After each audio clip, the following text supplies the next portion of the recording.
Hello there. Welcome back to ROFFS edition of the Northeast conditions, ocean conditions, July.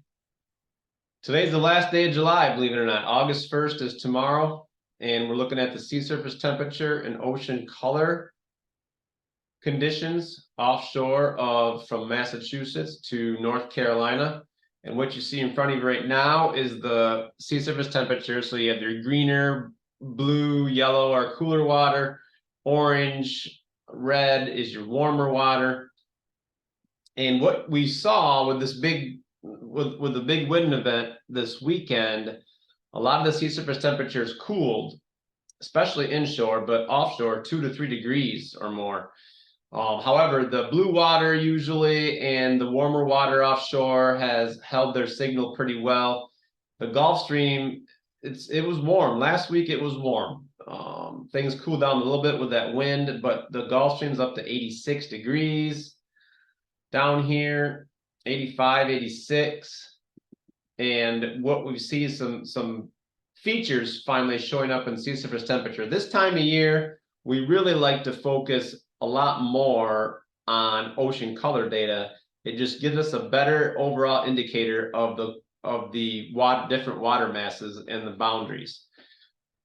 So what we're looking at in the sea surface temperature again is this large clockwise rotating eddy moving really slower than we normally see to the west. It's picked up some more Gulf Stream water the last week or two.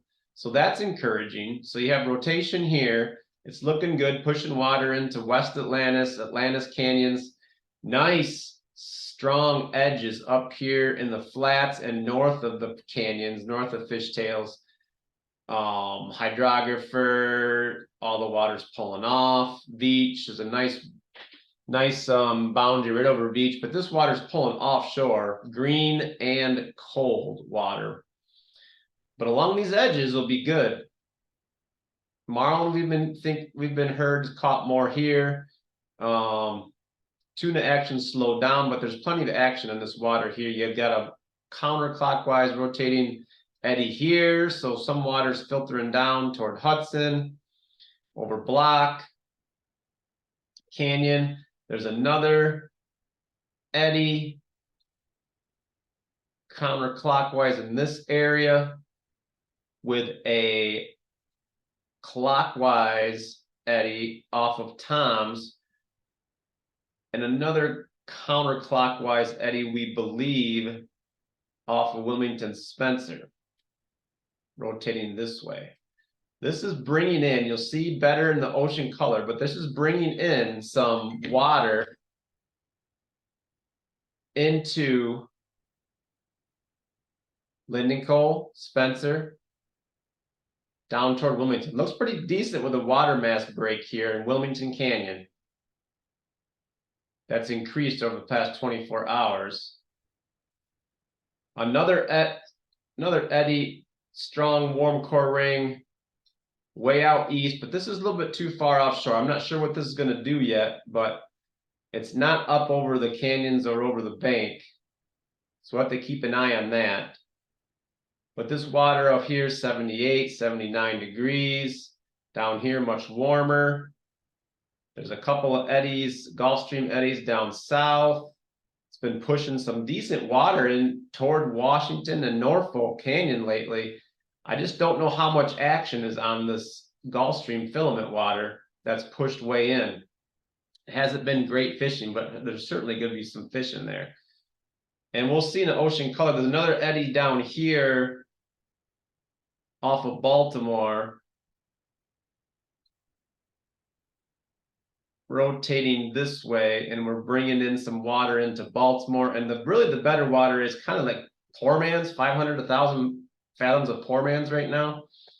But you'll see there's an eddy out here, there's an eddy out here, and an eddy coming up off the point here.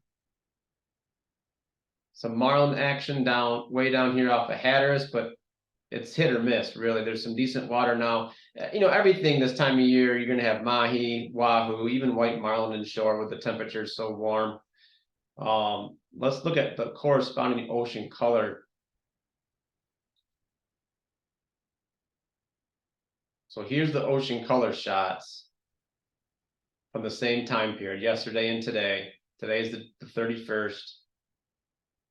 And you see the bluer water pushing in this way with this rotation, this clockwise rotation off of Tom's Carteret.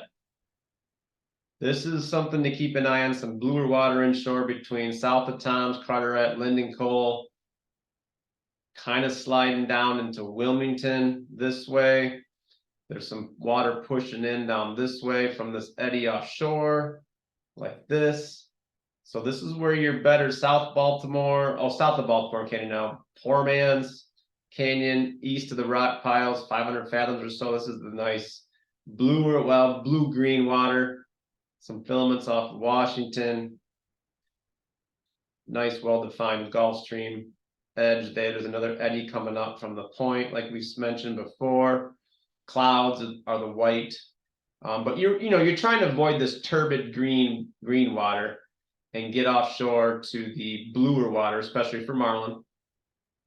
So plenty of chances and some water coming in from the Hudson, I think, here soon. Some nice blue water all the way up inshore, 40, 50 fathoms, north of the fishtails, north of Atlantis. There's some rotation here, but this is offshore ways. Not too much going on out here, hydrographer to oceanographer. There is some stuff out here that's going to be interesting coming over, but this is going to be a month away from anyone probably fishing up here. So stay tuned to ROFFS. We got the Huck tournament finishing up today. Some bigger tournaments coming up. The White Marlin Open for most of you guys will be starting on Monday. We'll be open on Sunday to do that. And hopefully some decent water. It's similar to last year where we're waiting for this eddy to come down over for your New Jersey, Maryland, Delaware crowd for the bigger tournaments in August. And what we're seeing is a filtering of these waters and filaments coming into Hudson, Tom's, now into Wilmington shortly. So there's some encouraging features. All these fingers up here that you see in the ocean color and sea surface temperature. This is good water here for inshore mahi, even white marlin, tunas. Look back at the sea surface temperature again. So there's some nice edges out east here, and even now shaping up into the New Jersey, Delaware, Maryland area. Notice the decent blue water, blended blue coming in all the way inshore here off of North Carolina. There's an eddy here. As these eddies push up, it pushes up this stream up into the canyons. It kind of gives you a bridge for some possibly newer fish to come into the bank. So every time that Gulf Stream pushes up and in, it's encouraging for a newer batch of fish to come in. Got the full moon tomorrow. So after this full moon, hopefully the marlin fishing picks up for the White Marlin Open, and we'll talk to you guys later. I rambled on long enough today. So I'm Matt Upton, over and out, and we'll be in touch. Thank you.